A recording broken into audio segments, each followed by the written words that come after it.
The goal of this manual is to help interpreting and best applying the standard published by the FCI, that, with the addition of photographs, examples, and explanations, as well as observations, is used as a basis by experienced judges when making their decisions during dog shows.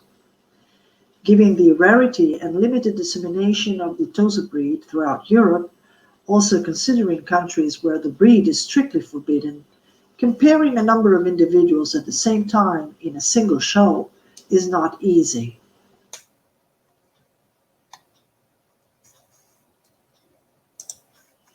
Therefore, the aim of this manual is to be of greater help for all those who already know the breed by emphasizing its key features, and for all those who are not yet familiar with the breed by highlighting the key elements to look out for.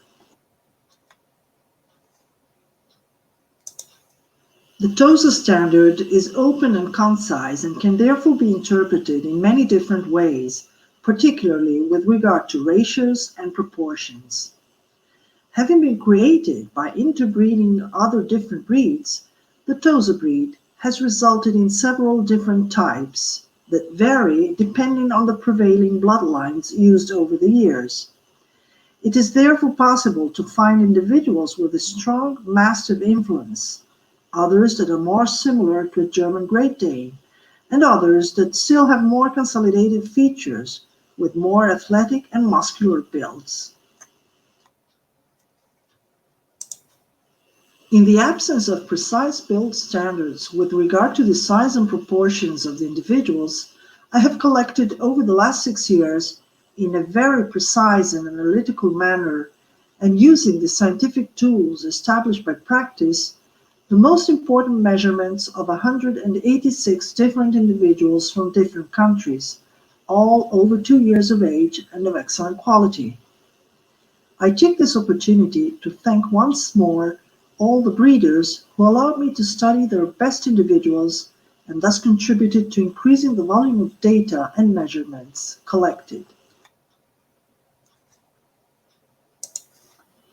I have thus been able to draw a picture of the current situation of individuals of this breed, and by calculating average statistics distinguishing between males and bitches, I have been able to obtain minimum and maximum figures for each value recorded.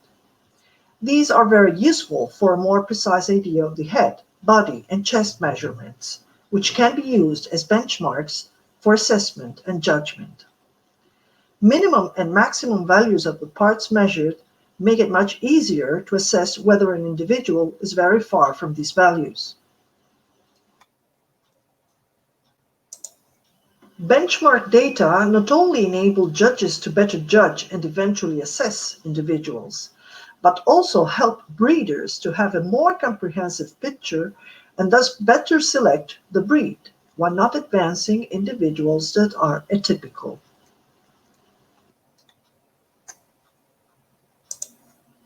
FCI Standard number 260, 9th of December 1997.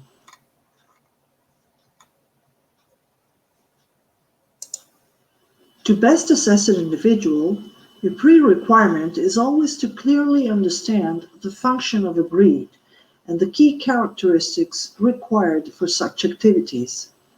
TOSA are dogs that have been selected for fighting.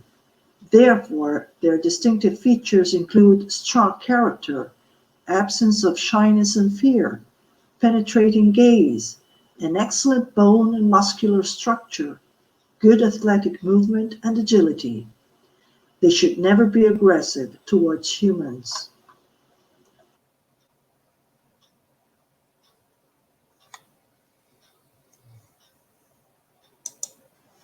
Named after the area where they were first bred, these dogs are sometimes also known as Japanese Mastiffs.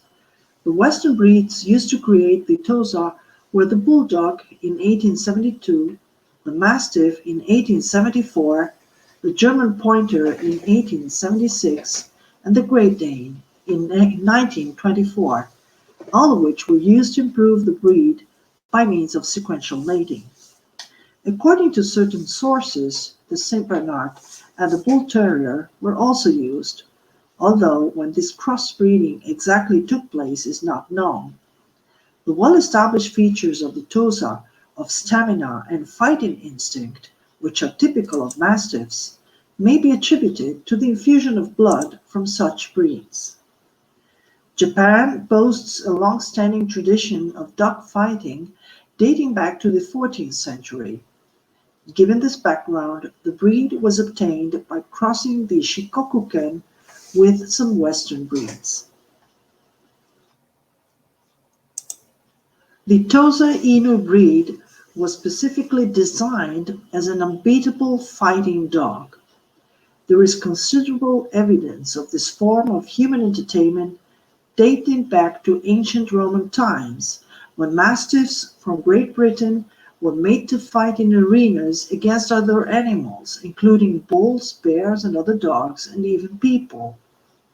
Japan, too, is renowned for its history of dog fighting, and these dogs were also used in some military conflicts.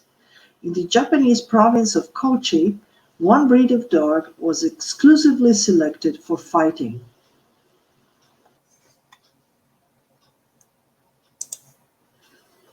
During the Meiji period, under the reign of Japanese Emperor Matsuhito, on the island of Shikoku in Japan in 1868, a special breed of dog was used specifically for fighting. It was given the name Tosa Inu, which derives from the city of Tosa, which is on the island of Shikoku, and the word Inu, which means dog in Japanese. So Tosa Inu means Tosa dog. Those dogs were small to medium-sized and showed exceptional boldness, composure, courage, and stamina. When the Europeans came on the scene, these local Japanese dogs were crossbred with other European breeds with the aim of increasing their size, height, strength, temperament, stamina, and agility, while trying to maintain the qualities of courage, loyalty, boldness, and composure.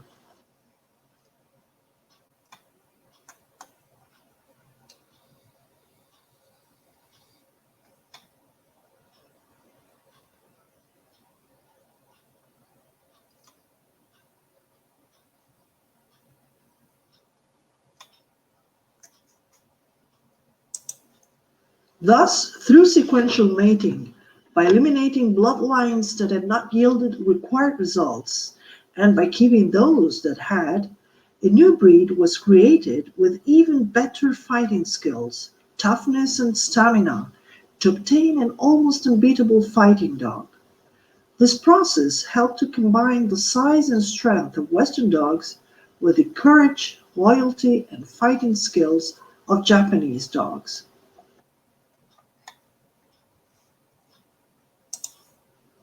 The Tosa is a massive and athletic dog, and despite its hefty build, it is surprisingly agile. By around 1925, the breed was already well defined, and in 1930, a club was founded in Japan in order to safeguard and disseminate it.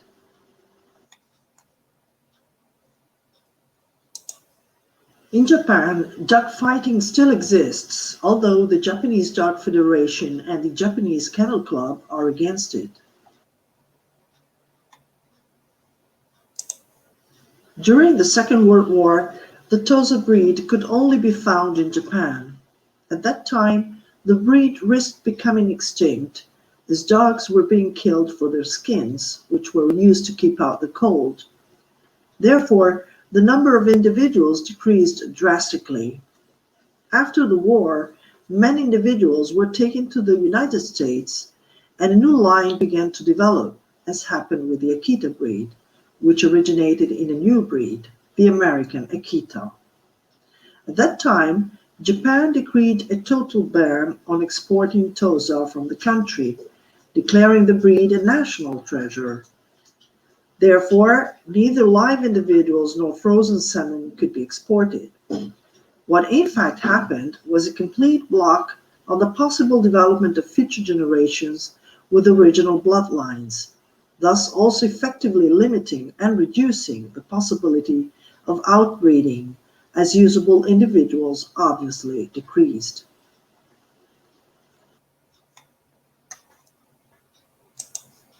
(1945 to 1986). From an initial situation with a certain number of individuals, by dividing the total number in two, as if they were to all intents and purposes two different breeds, the percentage of outbreeding was considerably limited. Therefore, the situation in Japan saw dogs used exclusively for fighting, without any concern for the morphological and typical characteristics of the breed, but rather with a focus on temperament and aggressiveness. In fact, the sole aim was to raise individuals that could be used for fighting, not for beauty shows. Meanwhile, in the United States, the breed was developed with a focus on retaining its original characteristics and seeking to maintain typicality and morphology. Therefore, there were two lines, and these continued to develop for another 40 years in different directions. One that focused on fighting, and the other that focused on morphology, with the aim of maintaining original typicality, with individuals used primarily as guard dogs or for self-defense. In the United States, some breed enthusiasts began to raise excellent individuals with the spirit of preserving morphology and with the aim of improving the breed.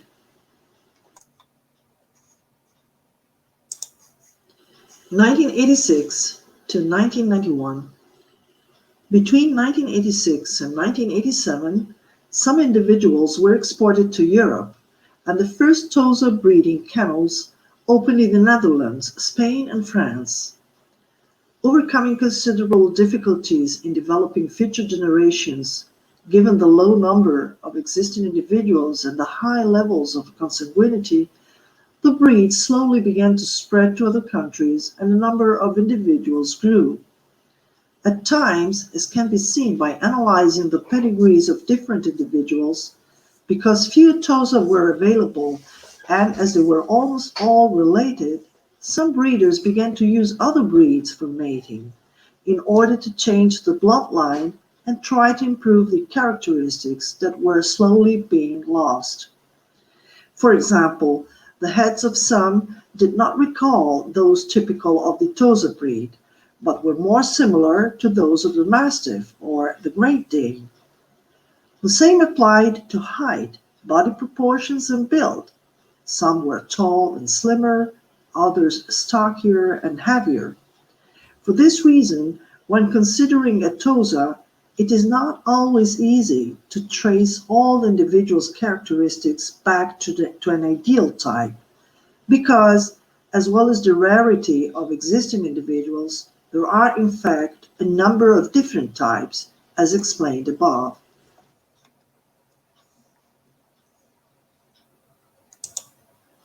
(1991 to 2004). After changes to the political situation in the Soviet Union in 1991, in Eastern European countries, former Soviet Union, some enthusiasts began to breed TOSA. A fair number of breeding kennels opened in the Czech Republic, Poland, and Romania in particular. Overcoming considerable difficulties, several breeders managed to achieve optimal results in terms of individuals with excellent characteristics. Meanwhile, others focused on purely economic motivations, breeding litter after litter and prioritizing financial gain rather than improvement of the breed, using atypical individuals, relying heavily on inbreeding, and without placing particular importance on maintaining character.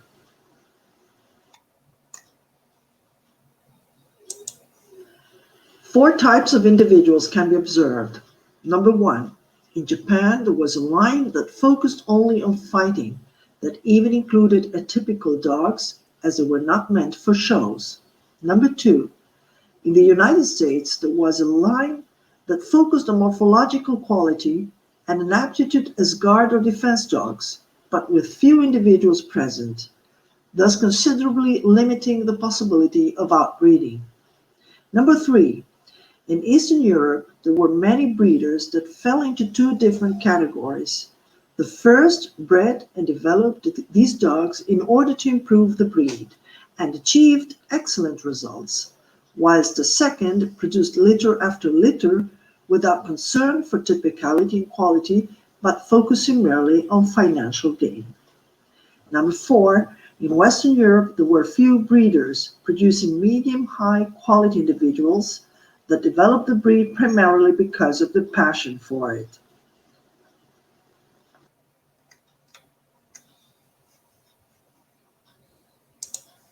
In 2004 up to the present day, the opening up of markets and global economy, the expansion of the European Union, the leveling of costs and technological developments have improved the exchange of information between breeders, making it much quicker and easier to send photographs, request mates, and improve bloodlines. This has led to a considerable improvement in the quality of the breed, and some excellent individuals can now be found in a number of different countries. Unfortunately, there are still too many breeders who only focus on the sale of individuals for financial gain.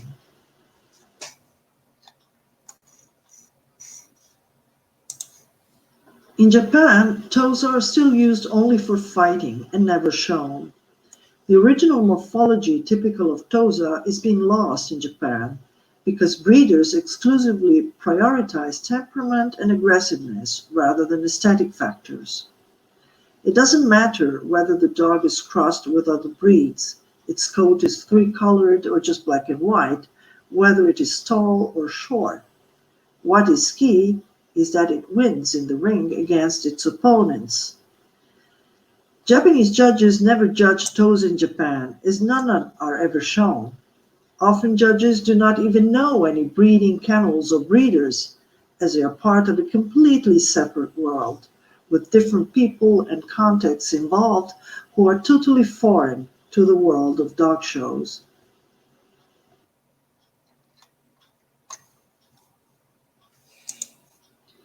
In the last 11 years, the Japan Kennel Club registered 34 TOSA individuals in its breed registry born from litters in Japan.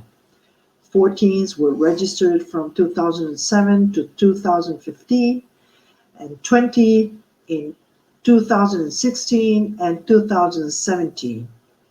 Note that from 2009 to 2015, a 7-year period, only 5 individuals were registered. This means that since there is no need for dogs used for fighting to have pedigrees, and given that dogs that are not pure breed can also be used, breeders have no reason to declare litters or request pedigrees. The small number of pedigrees issued confirms that very few breeders are working to preserve and protect the breed.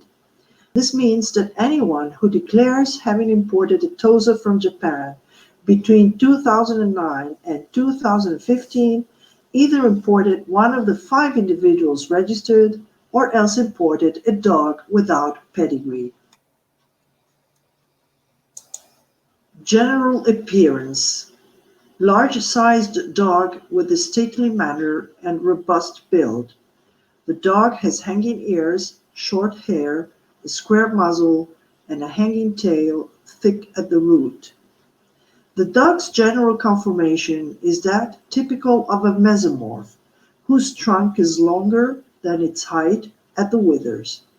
It has a strong and robust structure that is symmetrical and imposing, but not fat or heavy.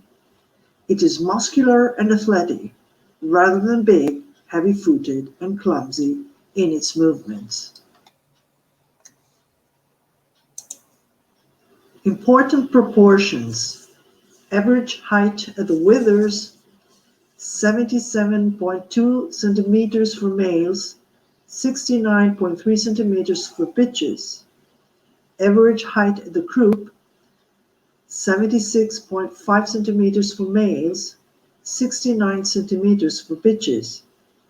Average length of the back, 69.3 centimeters for males, 63.3 centimeters for bitches. Average length from the tip of the shoulder to the tip of the buttock, 86.4 centimeters for males, 79.4 centimeters for bitches.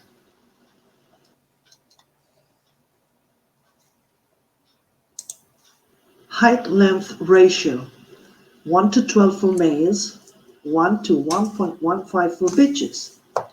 Bitches are on average 3% longer than males.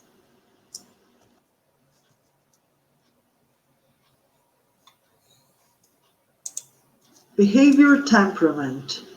The temperament is marked by patience, composure, boldness, and courage.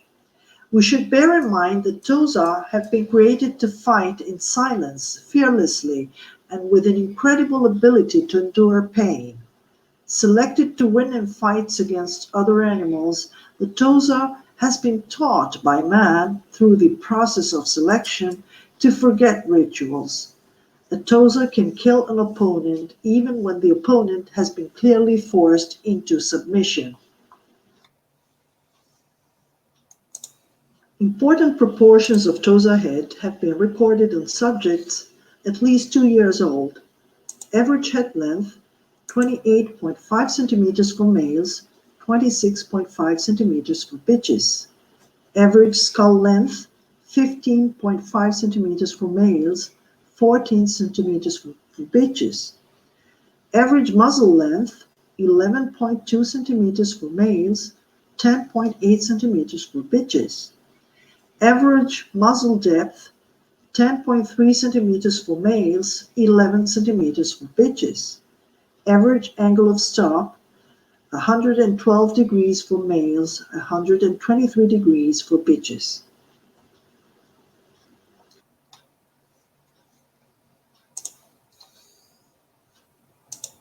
Head profile. In males, the muzzle to skull ratio is equal to 0.7 to 1. In fact, in males, 11.2 centimeter is the average length recorded for the muzzle, and 15.5 centimeter is the average length of the skull. In bitches, on the other hand, the nasal bridge is slightly longer than in males in ratio to the skull measurement.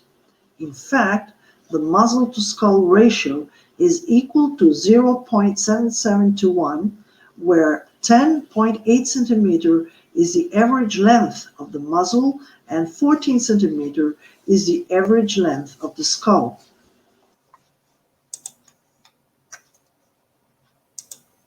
Correct heads, puppies at 2 months, male and bitch.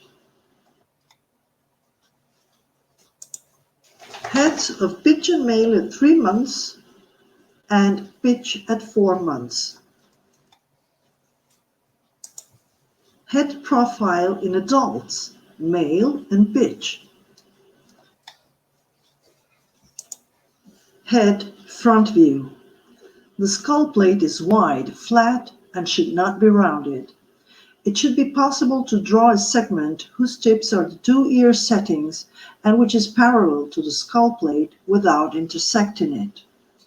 The muzzle is slightly deeper than it is wide, with a ratio of 10 to 9 in males, whereas it is not as wide in bitches, so the ratio is approximately 10 to 8. The nasal bridge should be straight, and the skull facial axis should preferably be parallel. The position of the eyes should not be too low or too high compared to the nasal bridge.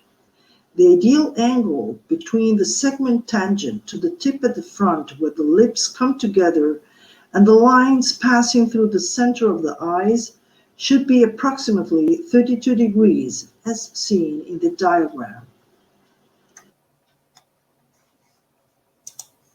Head measures. Average skull width, 19.2 centimeters in males, 16.4 centimeters in bitches. Average muzzle width, 9.3 centimeters in males, 8.1 centimeters in bitches. Average muzzle depth, 10.3 centimeters in males, 9.7 centimeters in bitches.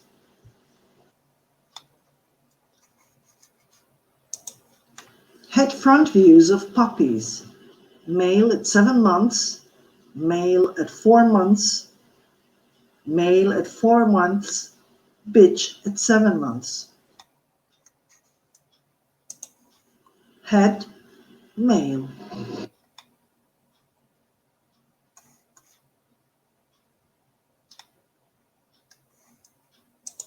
Head, male.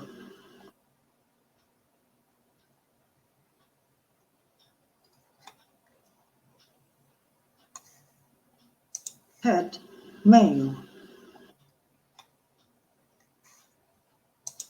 Head, bitch.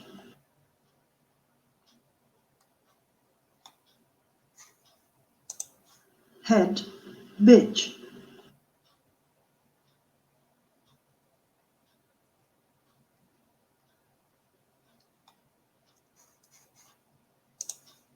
Head, bitch.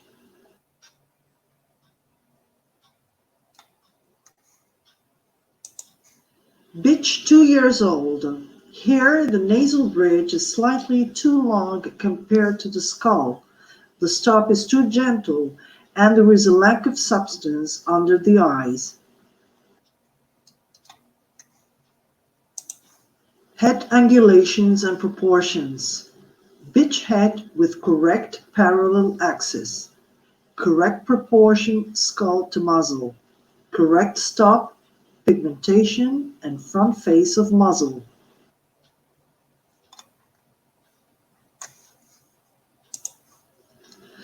The skull should be flat, and it should be possible to imagine a virtual line running from where the ears are set to the tips, as if it were a tangent to the skull plate.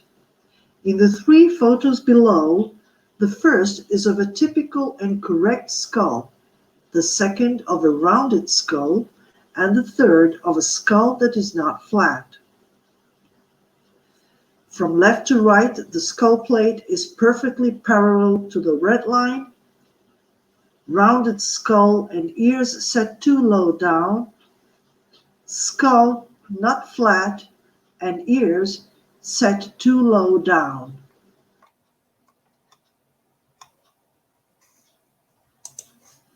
Very pronounced stop. Clearly pronounced in males. In bitches, it can be slightly gentler. Very pronounced stop. Clearly pronounced in males. In bitches, it can be slightly gentler. A distinctive feature of this breed is represented by wrinkles on the skull, which are particularly pronounced in males. Furrowed eyebrows sometimes give the dog an almost worried expression. Often a characteristic wrinkle runs straight down the entire cheek from the outside corner of the eyelid. Muzzle region. Nose large and black. Muzzle moderately long.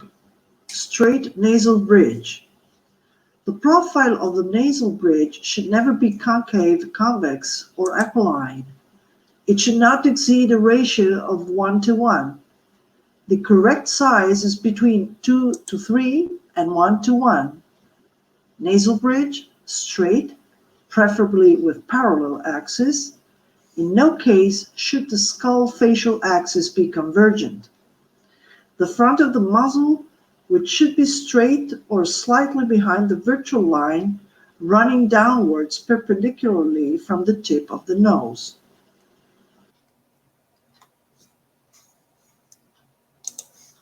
Mask and muzzle. The mask and muzzle can be present or not. However, a uniform color is preferable, possibly not exceeding the eye rim.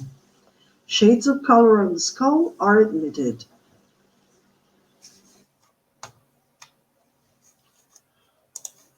Front face of muzzle. The front of the muzzle, which should be straight or slightly behind the virtual line, running downwards perpendicularly from the tip of the nose.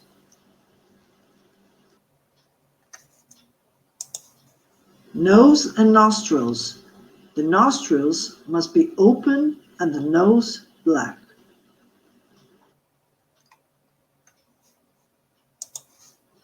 Lips. Lips should hang down and be thick and black. Seen from the front, they should form a sort of upturned V or a slightly pointed upturned U. Lips should never be too heavy, hang excessively, or be too slack.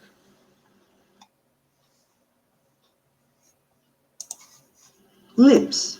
Lips should hang down and be thick and black. Seen from the front, they should form a sort of upturned V or slightly pointed upturned U.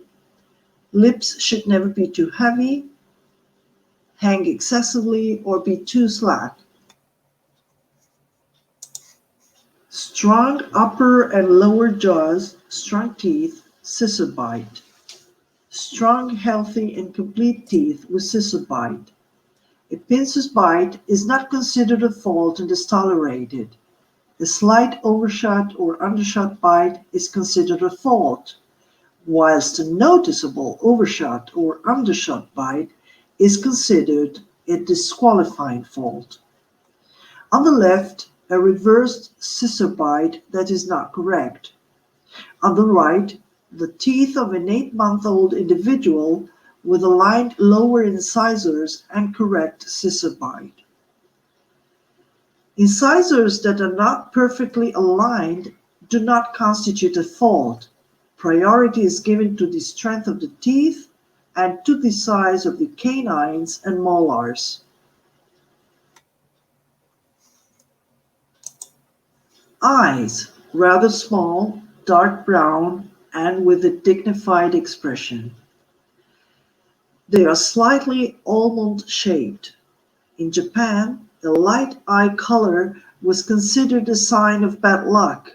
Thus, individuals with light-colored eyes would be put down. Dark brown is the typical color as it hides any sign of fear. Eye examples. The typical color of puppy's eyes is blue-gray up to about 1 month of age. Then the color starts to change until it becomes brown. Puppy with light blue eyes, correct eyes, shape of eyes not correct, mild ectropion. Dignified expression as it hides any sign of fear. Bitch, male, puppy, bitch.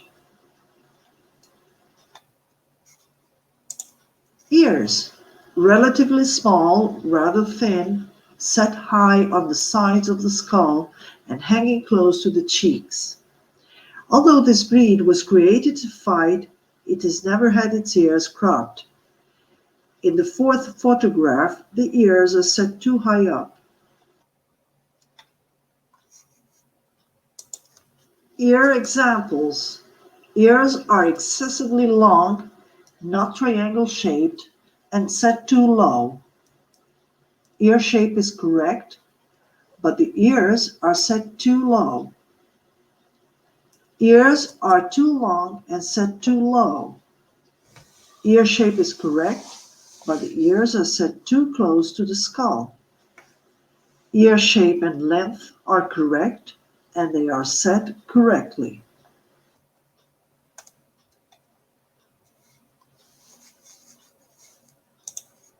Muscular neck with the dewlap.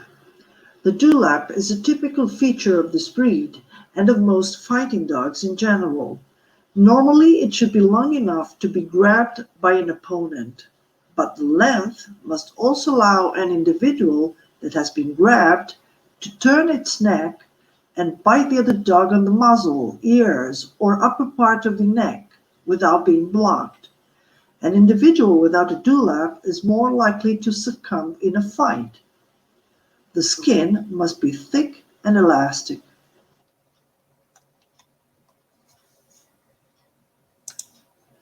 Examples with correct dewlap.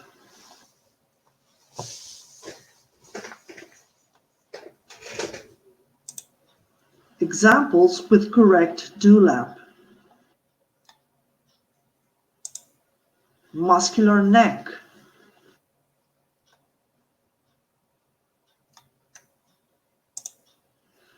Body. High withers, horizontal and straight back.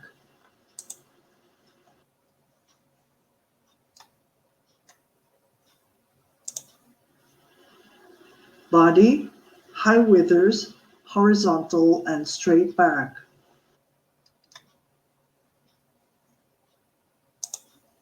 Body, horizontal and straight back. Back examples. Not correct, correct. Broad and muscular loins, croup slightly arched at the top. Broad and deep chest, ribs moderately sprung. The chest should descend to the elbow without exceeding it. It should be broad and deep. Slight white markings on the chest are permitted, but not on the neck.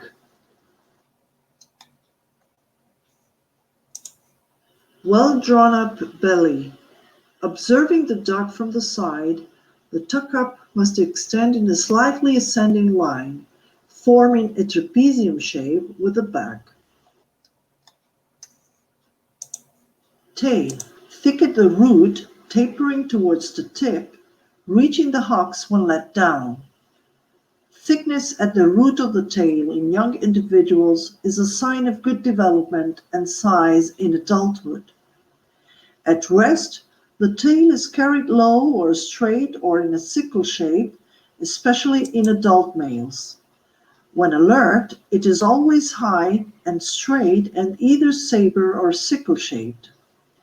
In movement, the tail is always set as a natural extension of the top line and is either straight, sickle-shaped, saber-shaped, or pointing downwards without curve. Limbs.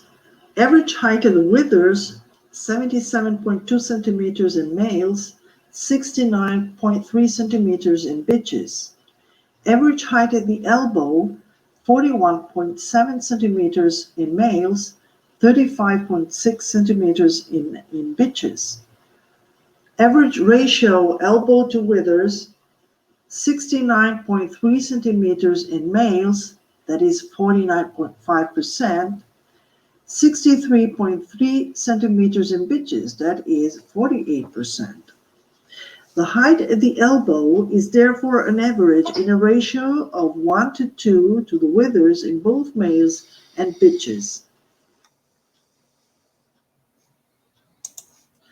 Forequarters. Moderately sloping shoulder, straight, moderately long and strong forearm. Forequarters are strong, straight, parallel, and not too close together. Shoulders and arms are very muscular. On the left, an example of correct angulations with straight and parallel limbs. In the second picture, front legs are not parallel. On the right, an example of a moderately inclined shoulder and a straight, long, and strong forearm. Scapulo-humeral angles, croup, and knee angulations. The scapulo-humeral angle recorded ranges from 92 degrees to 101 degrees, and the theoretical line running from the withers perpendicularly to the ground should pass through the rear part of the elbow. Elbows are correctly positioned when turned neither inwards nor outwards. The croup has an inclination of approximately 35 degrees, and the angle at the knee is 105 degrees. Minimal or excessive angulations at the knee do not permit the individual to move correctly. Slightly inclining and robust pastern. The average angle recorded at the pastern is approximately 22 degrees. Toes should always point forward and never outwards. The pastern must not be flexed, as this would compromise stability when standing.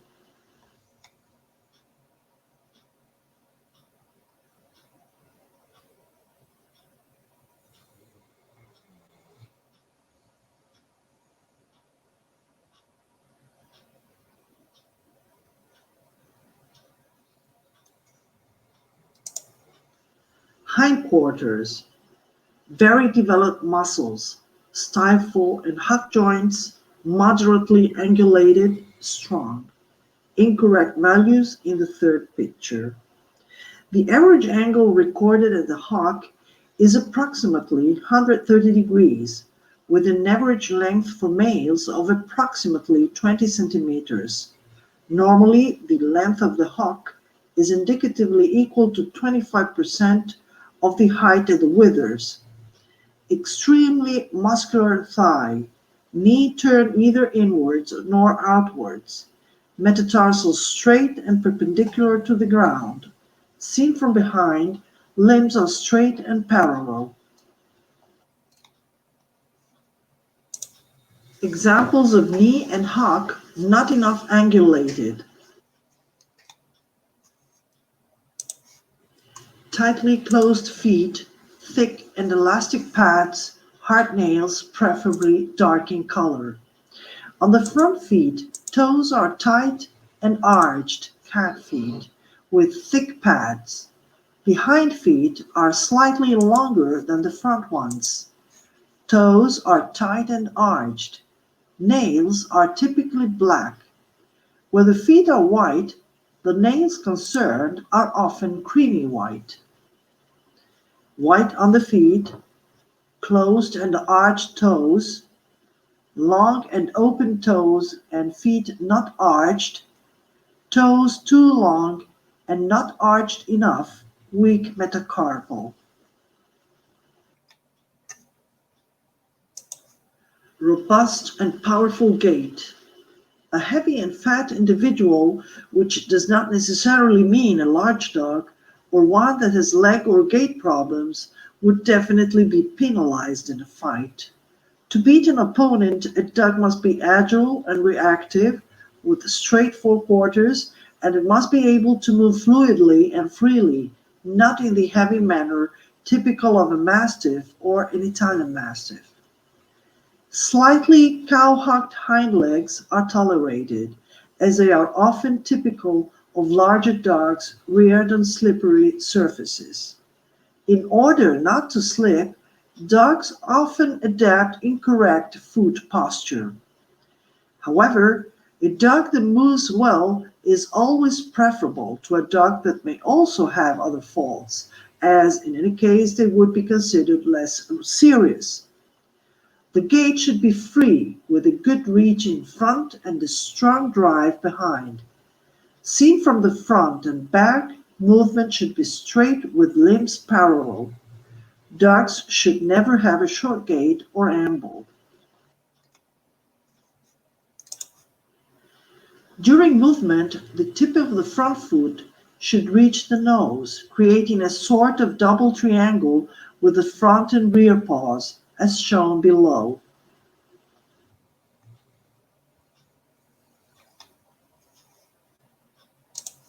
Movement.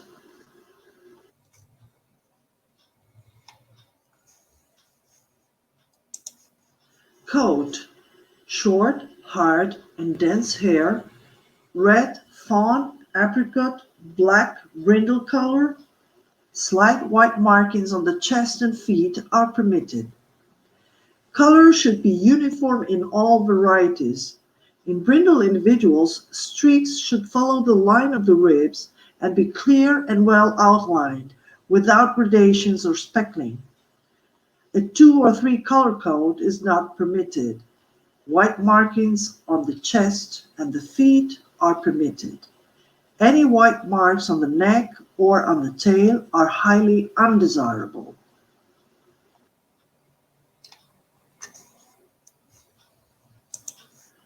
Not correct colors. White markings on the muzzle, head, and neck, socks extending too far, coat of 3 colors.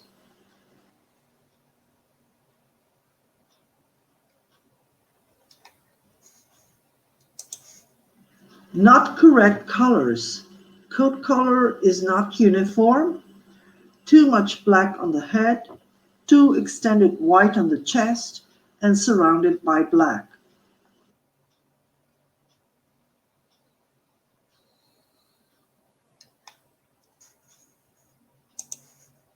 Size. Minimum height at withers, 60 centimeters for males, 55 centimeters for bitches. It is important to specify that only one size is provided for with regard to both males and bitches. The breakdown into separate weight classes only exists in Japan and only in order to separate individuals for fighting.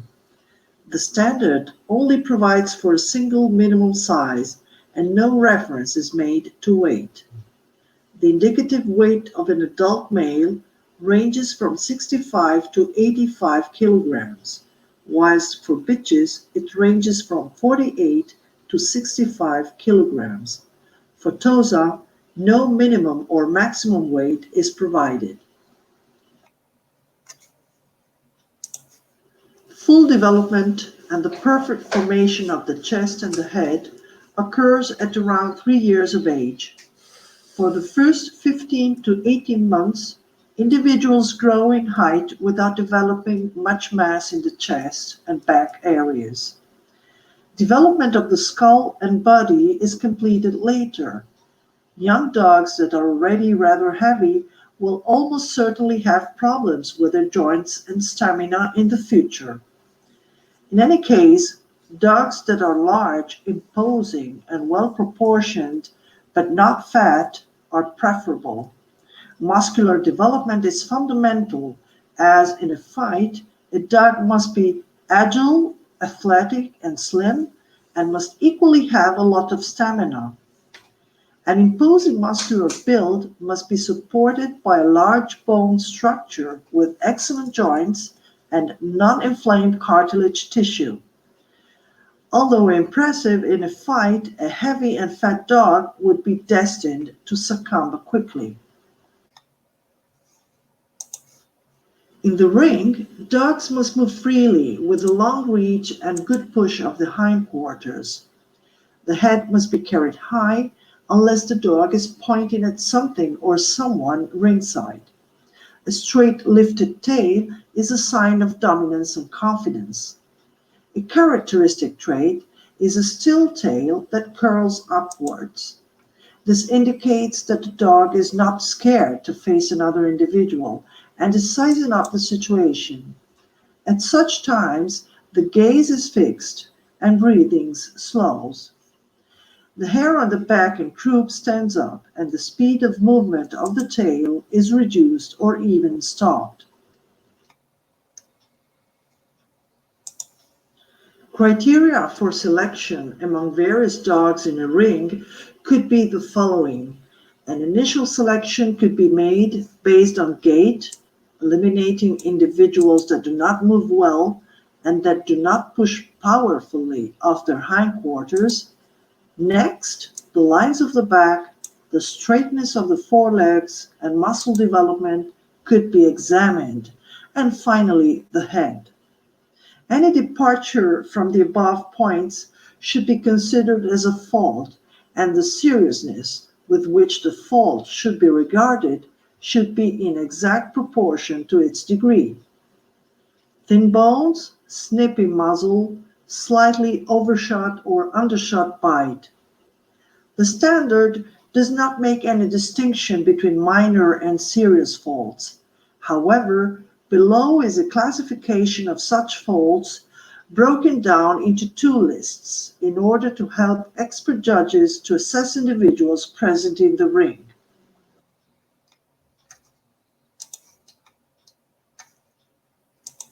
Minor faults: reverse scissor or pincers bite, lower incisors not aligned, teeth too small, Roman nose, muzzle too long in ratio to the skull, stop too abrupt, extremely divergent skull facial axis, heavy constitution, individual high or low on its limbs, slight east-west front in adult individuals, feet turned out or turned in, pastern inclined more than 30 degrees, presence of dew claws.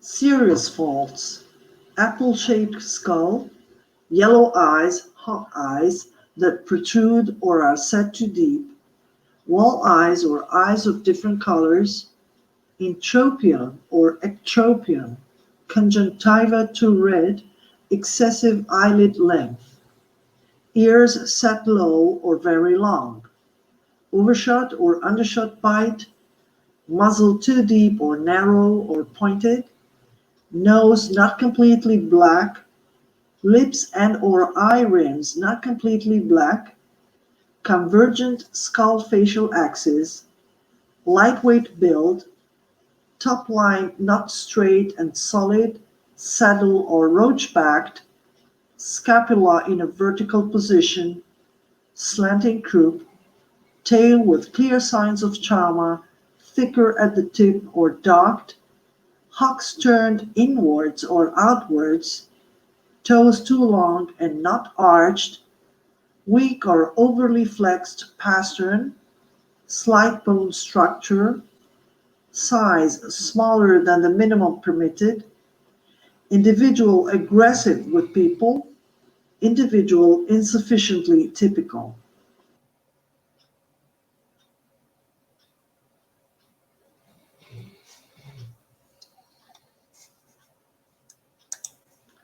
Disqualifying faults: extremely overshot or undershot bite, shyness. Note: males should have two apparently normal testicles fully descended into the scrotum.